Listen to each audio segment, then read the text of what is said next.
lugar, es de agradecer que en un acto sindical supuestamente tan alejado de la poesía tenga acogida. Y yo soy de los... Nunca he estado inscrito en ninguna institución como socio, pero sí como sindicalista. Así que digamos que los astros se van tocando. Y para mí, cerrar la gira en México, que realmente ha sido muy fuerte y muy benéfica, hacerlo en la Facultad de Filosofía y Letras, pues se lo dije antes, me parece algo que me llega mucho. Yo me siento muy afortunado. Y la verdad es que creo que está muy bien, porque siempre están en los actos de poesía, siempre están los que tienen que estar. Podría escoger una serie de poemas como más populares, ¿no? Pero como estoy traduciendo, estoy presentando este libro que tiene una fuerte carga filosófica, pues he elegido poemas bastante filosóficos y al final voy a leer varios poemas sobre la pandemia. Voy a empezar a leer.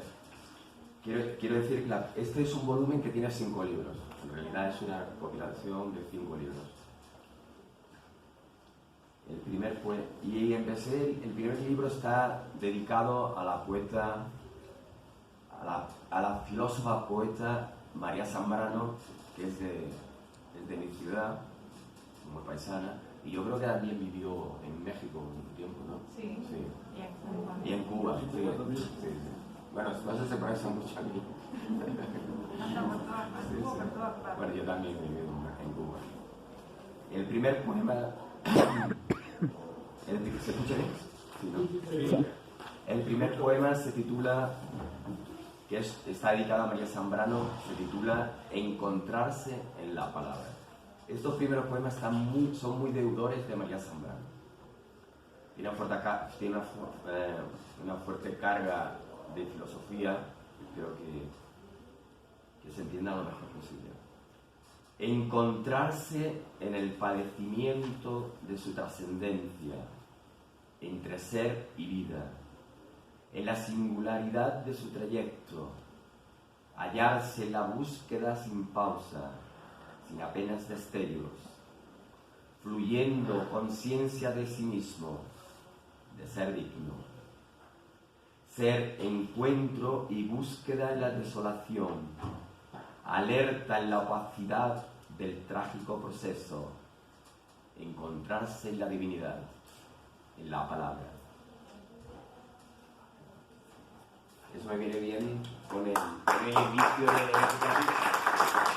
me ha venido bien cuando he terminado el valor de la palabra y la historia. Digo, bueno. El siguiente también es de María Zambrano, tiene un epígrafe de ella que dice: el temor y la esperanza son los 2 estados propios del delirio. Tiene 2 partes. Y intento desarrollar su verso. En nuestro tránsito, llevando lo infinito dentro, sintiéndonos observados por una entidad invisible, se produce el delirio.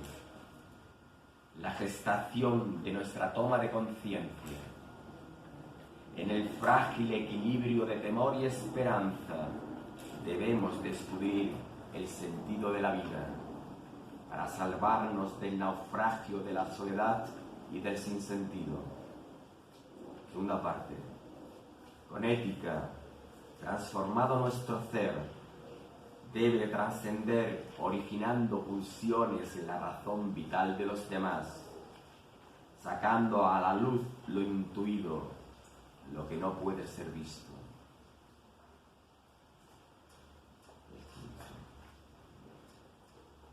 Y este último también más de María Zambrano. Ese tiene mucho que ver con su discurso cuando le dieron el Cervantes.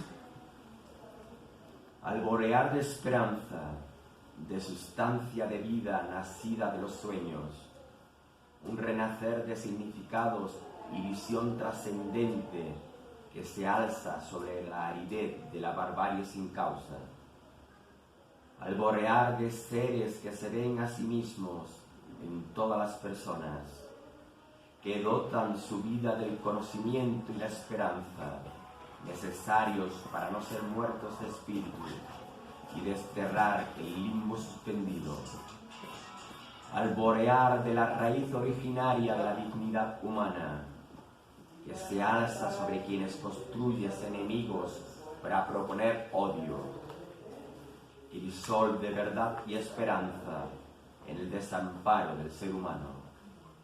Disculpa, he tenido un poquillo de coido frío.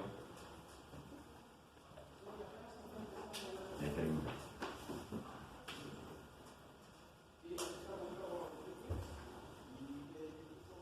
Este poema, cambiando un poco de sentido del mismo, es una experiencia de vida. Cuando yo visitaba a mi abuelo ya casi con 100 años, que estaba a punto de fallecer, de niño sentía una sobrecogedora emoción al ver las manos de mi abuelo, sus arrugas surcadas por la vida, sus articulaciones deformadas por sedimentos de experiencias. Las comparaba con las mías, huérfanas de saberes. Esa sensación me llevaba a sus cansados ojos para escuchar su alma, que mantenía la pureza de su infancia. De niño, observando a mi abuelo, comprendí la brevedad de la vida y qué era ser persona.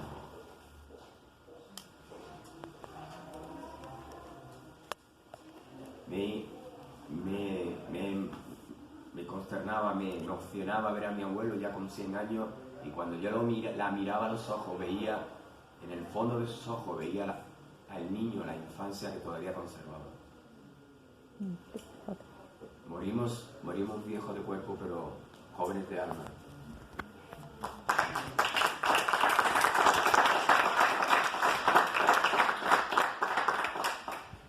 Este un poco más social, me lo sugirió los campos de refugiados de los sirios en Turquía. El fracaso del mundo. El fracaso del mundo abre las ventanas y las víctimas anónimas dejen de ser objetos. Que los espinos de los campos de refugiados sean destruidos por los cantos de los pájaros. Que el amor revierta la mentira y la no vida y abra paso al deseo y la memoria. Que en la hora violeta canten himnos renacidos muertos de espíritus a la liberación de sus almas. Vencida la noche oscura, de regreso a sus orígenes.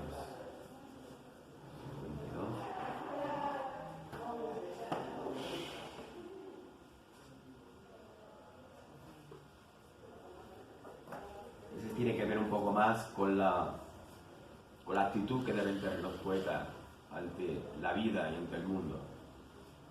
De alguna manera, no de alguna manera, tenemos que ser testimonios comprometidos con nuestro tiempo. Sentir el ritmo de la vida en el alma, con un andar ligero de verdad y belleza. Cantar con la naturaleza de los pájaros, un salmo que sea aurora.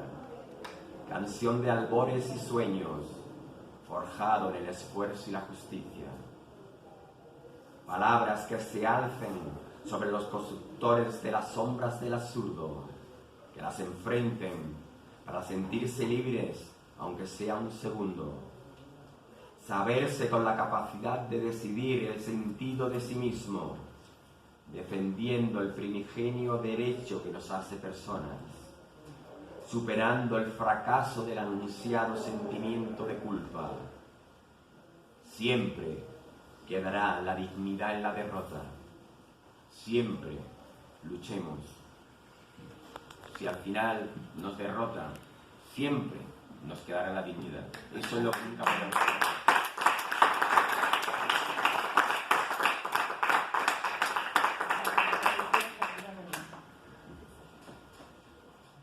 este va un poco en el mismo sentido.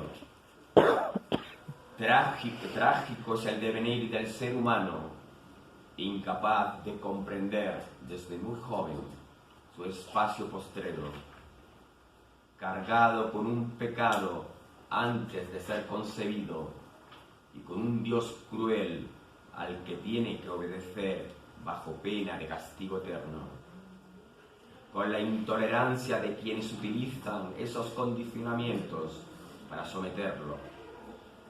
Temor y castigo creados en su mente y su vida, ajenos a su primigenia naturaleza. Disculpen, pero todavía la garganta no está.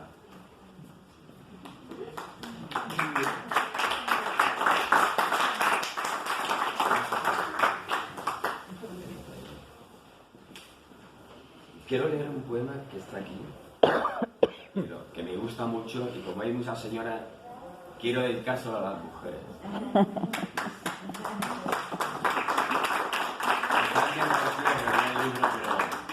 Sí. Bueno, a muchas veces me preguntan, ¿qué te parece España y cómo ves el futuro? Digo, creo en España porque creo en la mujer española.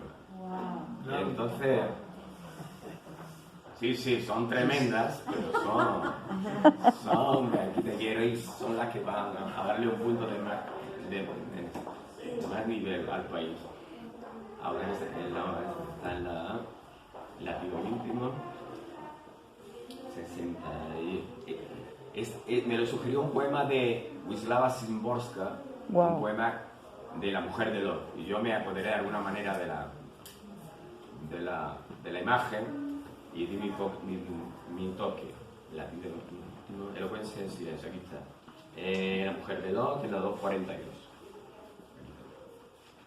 Para mí eso fue uno de los primeros actos de feminismo y a la vez de un acto de rebeldía, y nos tienes que hacer entender que aunque nos cueste la vida, al menos un segundo o un milésima parte de un segundo, tenemos que sentirnos ser nosotros mismos, que es nuestra vida y nosotros tenemos el derecho y la obligación de vivir nuestra vida.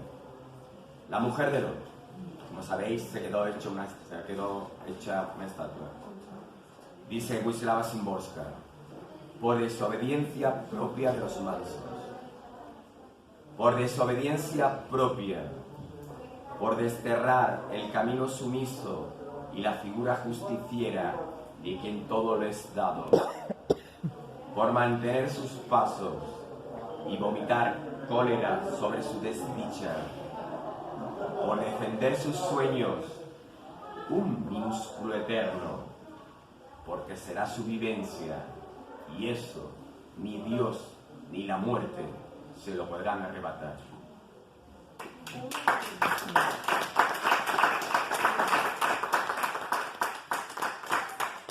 Vivamos, aunque sea un segundo, pero que vivamos nuestra vida, sin miedo, porque para miedo ya tendremos tiempo. A ver, no sé, me he perdido la 75. Bueno, eso lo extiendo al ser humano en general. Intentemos ser dignos y luchar por lo que queremos, ser personas. Sabemos que esto no es, la vida no es fácil, pero por lo menos intentémoslo. 71, a ver, supongo que va a 71. Es que estoy con un pocho, son 5 libros en uno y 71 creo que sí, está por aquí.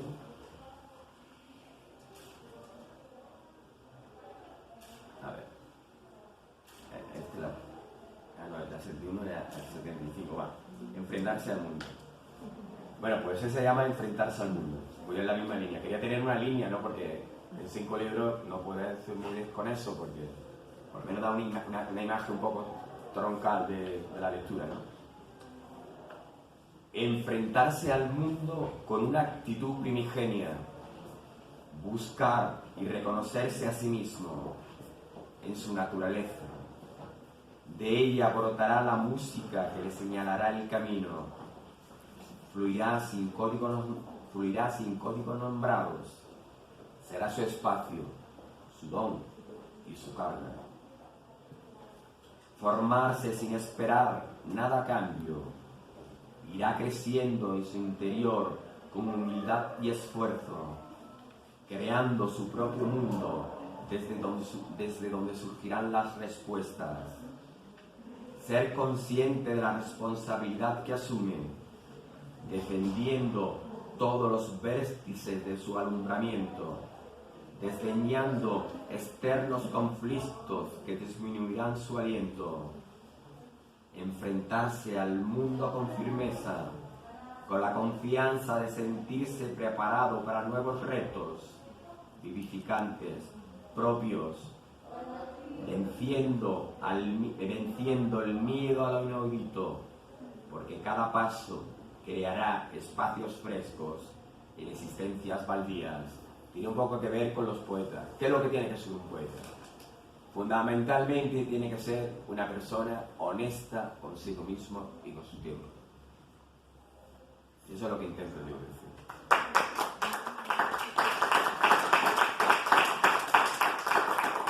¿Me queda mucho tiempo que pueda, vale? Vale. Tampoco quiero cansar. Un acto que tiene. Ah, sí, mira, este está muy bien. Yo siempre pienso, soy feliz, no soy feliz, las personas, si me quieren, soy feliz porque me quieren. Pero para mí lo más importante, lo más frustrante que puede tener una persona es que sea incapaz de amar. Creo que es lo más doloroso, lo más frustrante que un ser humano puede tener. Y este poema es cortito, pero que es contundente. Largo se hace el día a quien no ama. Siente una soledad que le horada el alma. No encuentra el espacio donde asentar su espíritu, ni tiempo para que su integridad crezca. Todo será vano, una secuencia de insatisfacción sin término. Porque si es duro estar lejos de lo amado, es insoportable tener el corazón hueco. Wow.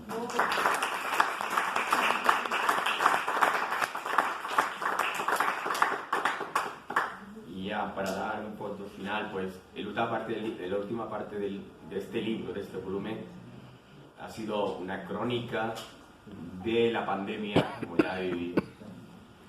Y bueno, es un paralelismo. El libro se llama Llegó la oscuridad. A ver si no me quiero equivocar en eso. De repente llegó la oscuridad blanca. Es decir, la oscuridad era blanca porque se veía el sol, pero nuestro enemigo era el virus y era invisible. Entonces es un paralelismo. En aquella época estaba investigando los poetas nórdicos, incluso canadiense, y a partir de ahí y con un poema, sobre todo el poema de Anne Carson, que hago una transmutación con el páramo, con el frío, con la hostilidad del clima, y con esta entrada de Anne Carson que dice: pero al otro lado de la ventana está el páramo, paralizado, con hielo, hasta un cielo blanco, sólido, no iluminado. Digo lo de la ventana porque todos nos quedamos encerrados y veamos el mundo a través de la ventana, ¿no? Y con ese espacio de blancura que no intuye cuando estás en medio de una tormenta de nieve en un lugar inhóspito, pues te sientes, estás en una cabaña y estás ahí, ¿no? Pues un poco desde ese punto de vista estábamos todos y estábamos luchando, ¿no? La nieve golpea las ventanas, nos alcanzó. Al otro lado está el páramo, se extiende a lo lejos con un manto blanco. Se dibuja una gran depresión que anuncia mal tiempo. El miedo es eso. El viento golpea con fuerza, con voces que distorsionan, que afirman que es fruto del pecado. ¿Qué es pecado? No te culpes de la ventisca. Cuenta los hechos, sus características. porque no es un tiempo vacío, es el momento. En lo inmóvil desde dentro, si sabes escuchar, oirás los sonidos que nos animan para la prueba. ¿Cómo quieres ser libre? Encuéntrate en el camino cuando amaine la ventisca. Bueno, está amainando, ¿no? Bueno, había una solución cuando en la mitad del poema he dicho lo del pecado, pero quería poner en énfasis un poco antes. Y es que, igual que cuando el SIDA, en cuanto a la historia, siempre llegan los apocalípticos, ¿no? Somos seres malvados, que nos llega una maldición. Es la naturaleza. Si depredamos la naturaleza, pues tendremos estas cosas. No es más que eso. Estamos insertos en la naturaleza y el ser humano está depredando la naturaleza. Y tenemos que aguantarlo. Y ese tiene un poco parecido, es un poema de un poeta que me gusta mucho, que es el poeta belga Henri Shaw, que dice, porque reír en medio de las llamas. Pues estamos rodeando de llamas y a mí me dio por reír rodeado de llamas. Vivimos cercados por un continuo fuego que nos impide tomar distancia de nosotros mismos. Un recinto de amenaza en el que se condensa el aire hasta sentir los pulmones anegados de tierra, que se adentra en el espíritu aniquilando el olor a la hierba. En su lugar crecerá el desánimo, la pérdida de iniciativa. En este cerco es necesario doblegar el miedo, reírnos en medio de las llamas, sacar fuerzas con alegría, adentrándonos en el interior de nosotros, interpretar al rebelde que nos habita, andar sobre las ascuas para comprender la inutilidad de una vida vana, tallar símbolos que generen empatía y danzar sobre la pira hasta hacerla nuestro refugio. Siempre tenemos, yo como poeta intento dar siempre una salida a la esperanza y entender que merece la pena vivir, pero tenemos que intentar vivirla.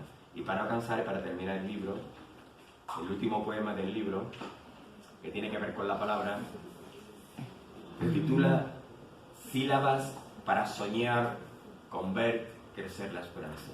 Vuelvo a repetir que quiero dejar este mensaje, que no es baladí. Sílabas para soñar con ver crecer la esperanza. Es un poema muy íntimo para mí. Sueño con el deseo de que el silencio que se expresa en todos los idiomas, en su elocuencia como nube, que tengo la garganta un poco seca. Lo quiero leer bien porque el último poema hay que leerlo bien.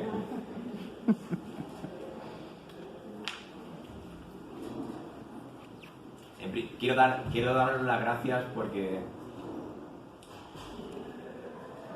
la atención con la que me estáis mostrando, la consideración y el cariño que estoy viendo en vuestras caras, me satisface no como poeta, no como vanidad, sino como persona. Eso me satisface mucho. He de agradecer. Pues, me llega vuestro cariño, ¿no? Sílabas para soñar con ver crecer la esperanza.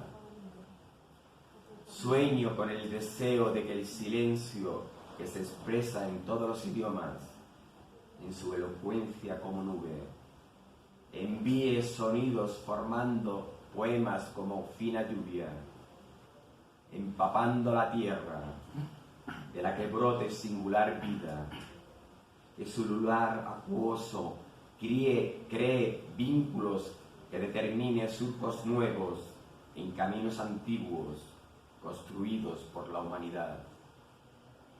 Señales con un ritmo sincrónico, como una letanía que nos convoque, nos impulse por encima del desarraigo que nos golpea, con golpes secos, con cantos ásperos, forjando un dolor helado de soledad y desamparo.